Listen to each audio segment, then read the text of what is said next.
What's up, YouTube? Welcome back, and today we are going to look at the 2022 slash you could say 2023, since most people are getting their pairs now, of the Air Jordan 2. But before we jump into that, I would like to just take a little timeline, go back in reverse to the very beginning. So Michael Jordan's drafted by the Chicago Bulls. What's he rocking first? He first wears the Airship. So I have OG examples out today. It's not the PE specs of the retro releases. So this is the natural gray release on your far left. And then we have the Air Train. That's actually Larry Smith from the Golden State Warriors. This is his PE. That's why it's really massive. Still awesome. Still chasing the white and gray one that Jordan wore. As you know, the Airship, Jordan wore the white and red. New Beginnings pack. Keep moving to your right, and we have the Black Toe. This was a pair that was actually in Chicago Stadium. Definitely one of the grails in my collection. Absolutely love it. And you keep moving to the right, and then you see the 1.5 that Jordan Brand released. Very historic retro release. Is it perfect? No. Is any retro really perfect? No. But it's really cool. It's a great little tribute to this little bit of time between the 1 and the 2, where you have the polyurethane insole, or midsole, excuse me, and you have the Nike on the bottom. I had custom painted, I've shown before, from Fix Your Kicks. So it's something lighter.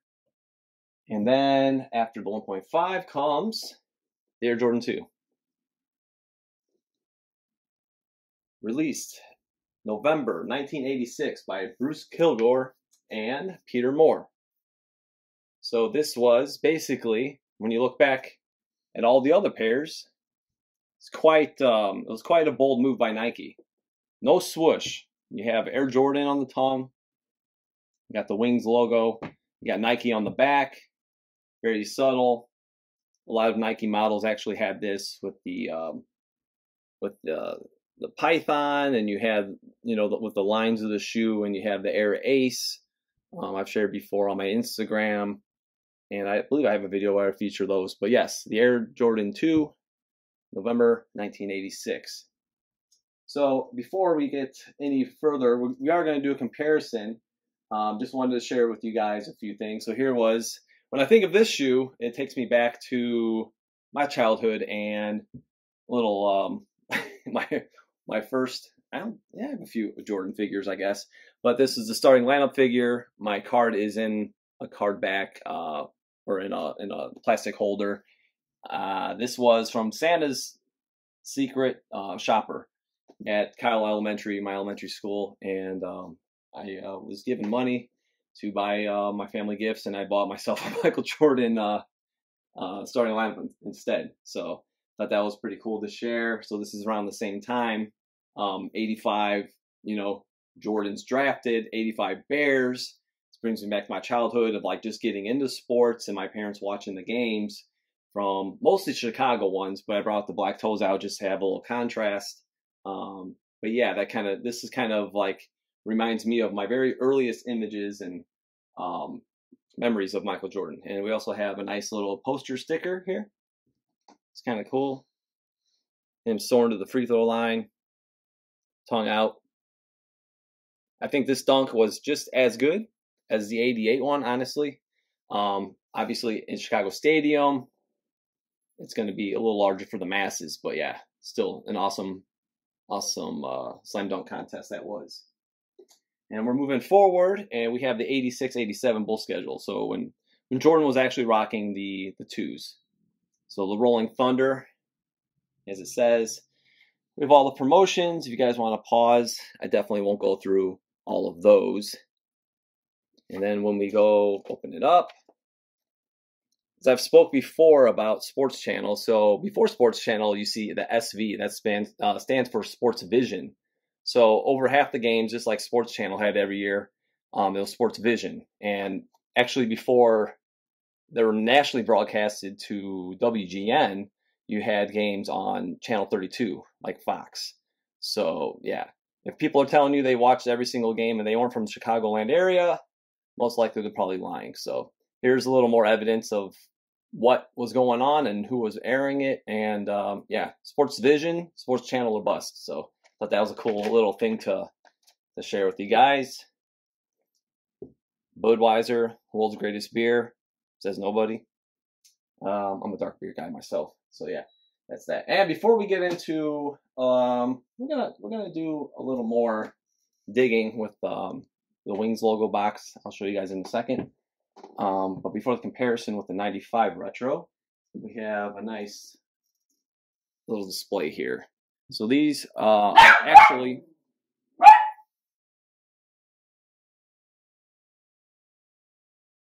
all right. So then we're going to show you guys before we get into the Wings logo box and the comparison. This is actually pieces from the heel and some polyurethane and little remnants of, you can see a big chunk of the back heel area. This is Michael Jordan's game used relics, I like to say. Hashtag sneaker crack. And it's cool because you can see here there's like an underlaying, the white piece that's in the back there. That's like kind of like the under fabric material. It's kind of like the plasticky finish. But yeah, I love collecting this stuff. So thanks to my guy Justin again. But yeah, just love anything that Jordan wore. Obviously collecting his game used pair. I've gotten one, but that can get very, very expensive and for very, very wealthy people. So that I'm not. So this stuff is kind of cool. And I do like making these little cubes. So we'll move this aside. And the next thing we're going to do is take a look at, I don't have the shoes, unfortunately, but this is an original Air Jordan 2 box, I'm sorry. An Air Jordan Wings logo box from the Air Jordan 2. And you can see it's pretty, as usual, it's always smaller, the boxes. So you face them up too. And as you can see, it's got, they kind of framed it like on the retro to where it kind of fits. It kind of curves around the box on the original one, and it's smaller. But yeah, I just wanted to show the box. It's always cool to see. You can see size 11 on my retro and my OG box made in Italy. So that would have been really cool. I heard rumors that they were gonna actually take this retro release and have some made in Italy, but those plans kind of fell through. So this shows you too, like the size 12. So this is actually a larger size box. That's actually still smaller, not significantly, but it's definitely smaller than the retro box. But the retro box looks great. It's nice. I like the cardboard they've been using, the Jordan 3 box. It looks really good. We'll turn it. See the Nike stamping on the back here. So you got everything pretty pointed out here. And you scroll to the left, you'll see it says made in Italy toward the center here. And just keep moving and you'll see the same branding here, and then basically made in Vietnam on the far right. So next we will pop out the 1995 versus the 2022 Air Jordan 2 Chicago comparison. Okay, so here is your 2022 retro on your left, and on the right side is our 1995 retro. Before we dig in though, I did want to point out a couple of details, how they have the hang tag that they reproduced from the original, and also the booklet with the layout of the shoes. It's got, basically your entire, how it shows the air unit all the way down to the line here. So got all your Nike, all your details here. Polyurethane midsole, and yeah, really nice thick quality. It's not flimsy. The retro 3 ones are a little flimsier than the previous booklets that came out. They're a little smaller too. So yeah, these are definitely nice. So yeah, we have in general the 2022 retro. The shape is definitely more closer to the original, like overall. I don't have an OG. But I know just from seeing some photo references and such, this is a very, very good example. And as far as when we look at the front end, when we look at the toe box, I know there's one issue that I've seen a lot of people having is like how it's like curled up. Like I showed in my Air Jordan 7 Cardinal video, you kind of see the same trend here where it's like the toe box is just, when the right shoe is actually worse on most pairs. But yeah, the left one back here, it's pretty level, so I don't want to say both of them are like that. But yeah, the OG definitely had more sleekness where it's actually just kind of riding out. So leather, definitely, this is like average stuff. This is nothing special. And when you look at the original and you look at the 95 retro, you see thicker cuts like this. This leather definitely, it's definitely better than this. I would definitely stand by that. I know a lot of people are crazy about the 2022 retro, but when it comes to the leather itself, I mean, this just looks way better, correct? And it's got, you know, a little more contrast. You can see along the lines, this is thinner cut. But yeah, I just like the feel. I like the look of it better. The tongues, obviously, they look a little different. The perforations are smaller on the 95, and you got bigger ones on your 2022.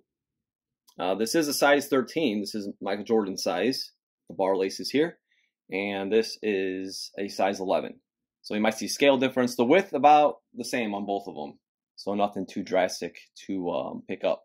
But yeah, the fonts look a little different between each tongue. And yeah, just nitpick the way that the lines are pointed out when you get down to the toe box. When you come down and you see the curve here. Just a little different with the perforations. Next, we're going to look at the heel. All right, so we're looking at the heel view. But before that, I'll just show really quick the size 13 box for the Air Jordan 2 1995. It was marked down to $49.90 from 110. Really classic, great retro box. All the models kind of summarizing Jordan's legacy up to that point. And yeah, I don't like the 95 heel. It's really funky. Like, this is much better, closer to the original. If you grab the new pair, you should be happy with this especially.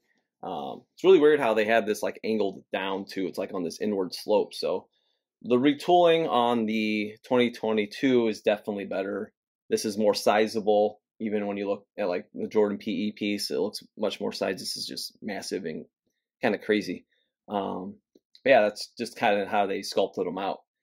The insole in here is red, and I believe the OG was red, and I really like that. And on this one, we just have the black Nike branding.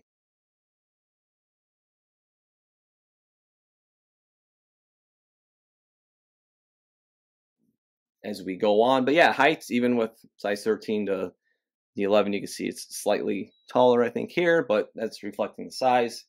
When you come over the top, you definitely see the leather difference. Like, just imagine these on feet. Like, which leather? Just moving closer, you could see. I mean, this is just, it's like OG Nike, you know, like they were still making the Jordans, you know, the later models. These retros came out, but you had, you know, the 10, 11, 12, 13. So while Jordan was playing with the Bulls, and, you know, high quality materials were still being used. So this kind of reflects that. I know it's a retro, but like, this is still superior quality compared to this. So just want to point that out. Another angle of that. And coming down, we will drop, like I said, the insole photos. But yeah, definitely a wider heel. It's better shape on the new one. And next, we're going to go toe-to-toe. All right, so we're going toe-to-toe. And as you can see, it definitely comes up a little bit more. Just the molding. It's like the toe box itself, it looks a little better on the new retro, but it's just like they can't get the midsole and outsole to just be level like this is. Because this is not better, I wouldn't say, but it's just the shape of everything, how it's angled off. And like I said, too, it's like a lot of the details with the lines on the 2022, they're definitely closer to the original. I don't have that example. But yeah, so we're just going to be looking at these two. And you could definitely tell, like, the midsole, how it drops off. It's really strange. So it's like they got I wish I can mix parts of both of these retros basically and take a little bit of each and then like make my own. But it's wishful thinking, I guess you could say. But yeah, the midsole, like, yeah, the molding's weird, but like at least it's shaped correctly, like toward the heel, unlike this where it's like jagged. But yeah, it's just it looks really good. I think the stitch lines look really clean. It's just unfortunate that, you know, certain things do look better on one shoe than the other, with, it seems like, most pairs. But yeah, I can't say too much other than that negatively. There's a lot of good about the new retro too. So there's a lot of synthetic, you could say, was used on the upper of the original. You could see like it kind of wears off almost. It looks kind of rough, and so that I think that's what this is kind of simulating, because it's kind of tumbled. And here we have more of a, like, just a smooth, full grain, like that mediocre average leather that Jordan Brand uses on a lot of the retros, especially the general release stuff. That's you know, the higher volume pairs, you could say. But yeah, obviously there's good on both, and there's bad on both of these. But in general, it's cool to still have both, still hunting that OG. All right, so we're looking heel to heel. I'm not going to repeat the same information, but about materials and the cuts, because we've seen kind of the side panels, the way everything's laid out, closer on this one with the original. But yeah, you can definitely tell when it's this close, like how funky the back heel area is. So let's definitely point that out, and how much better this looks. And this is the lower cut version. You can see to the toe box, and this is still a little more straighter. It doesn't like curve up as much. It's just the newer retros. It's the way they're making them. Some people are like taking the new 2022 and like maybe taking a photo of like just this portion to make it look sleek. But it's like when you lay it flat, it's like it's not. It's you got the angle, but it's still got that banana toe, as I like to reference it as. But yeah, it doesn't have that low angle. But that's the weird thing too. It's like when you take these and you wear them a lot, then you're gonna have even more of a curl, and you're gonna look like an elf by next Christmas. But yeah, that's kind of a heel to heel. You can definitely tell that this is just got better lines. Honestly, it's closer to the angle. This is a little more straight. This has definitely got more of the original Air Jordan 2 shape to it. And these, yeah, besides the leather, the shape's kind of wonky. And the toe box is okay. I like how they kept it low. So yeah, it would have been nice to get these materials and upgraded with some of these details and then some of these, but that could always be for the future, hopefully. And let's look at the outsoles next. All right, looking at the outsole, and you could definitely tell, I should have mentioned earlier, just in the upper back heel panel area, the red is definitely reflecting here also. It's much brighter. It's not as deep of a red on the 95. So you can see it's definitely darker here. The Nikes, you know, they got the layout's pretty much the same. I think the texture, you could tell the texture is like just a little different when you get in closer. This is a little smoother, a little flatter. This is the 95. It has a little more of a grain to it. And you see there's nothing here. And if you look really close, I'll just pull it up. The originals had this too from 86. And they had the sizing. So it's cool they did that as well. So that's, yeah, there's nothing too other drastic that's major difference. The shape on some of the molding, you know, you could say, because this is a little more narrow, that's a little wider here. These, you know, similar across the where you have the medial side. So this is just a little wider, but everything else is pretty spot on. Nothing too crazy to point out. All right, so that's gonna do it for this video, and this was our 2022 and our 1995 Air Jordan 2 Chicago High comparison. So I hope you guys enjoyed this video. You can find me on Instagram at OG or Bust, and you can subscribe if you would. I would appreciate it. And as I've said before, with every retro release, I'm trying to grade on like how good did Nike do overall. So I do like this retro. I think it's nice. I was expecting the materials and some of the shape around, especially around the toe box, and you know, you can kind of see it from here. You know, just high expectations, especially after the 5 Red 3s, and this was like the next big OG release for me, and I was a little disappointed, but I'm happy with them still. But I would give these a 7.5 out of 10. So pretty decent score. You know, if you want to say, oh, he's kind of hard on the score, well, you know what is a 10? Like, and I'll be honest, like, not many retros are going to make a 10. Like, we have standards, right? So that's a 10. Like, OG or bust. Basically, you know, what set the standards, the highest grade. Will a retro ever hit a 10? Possibly, you know, we could see that. But I just got to keep it real and be honest about how, you know, how good of a retro it is. But yeah, this is, you know, it's really cool to see the Wings logo come back, you know, the Wings logo box come back. I was really excited for that. I think more than anything else, to be honest. But yeah, it's a solid retro, and I'm glad I scooped it. Might grab another. And yeah, that's about going to do it. So we're going to see you guys next time.